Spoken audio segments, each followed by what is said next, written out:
Hello friends, good afternoon. এখন বাজে বিকাল 3:40। আর দেখো, আমি একটু ছাদে ঘুরতে এসেছি। ছাদের উপরেই আছি, ঠিক আছে? আমি তোকে দেখাচ্ছি না, তোমাদের সঙ্গে একটা কথা শেয়ার করতে এসেছি। তোমাদের মনে যখন কারোর কোনো কষ্ট হবে, তখন তোমরা যদি কারোর সঙ্গে বলতে চাও তো একটু ভেবে চিনতে বলবে, মানুষকে সঠিক চিনে বলবে, কারণ মানুষ কিন্তু এখন মজা নিতে ভালোবাসে।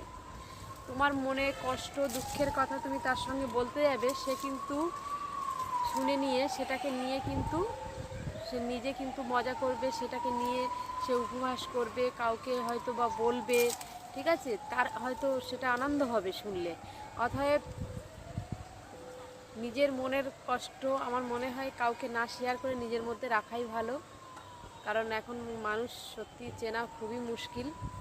সামনে তাদের একরকম রূপ আর পিছনে আর এক রকম, মানে কোনটা যে মুখ আর কোনটা মুখোশ তুমি চিনতে পারবে না। প্রত্যেকটা মানুষের মুখের আড়ালে একটা করে মুখোশ আছে।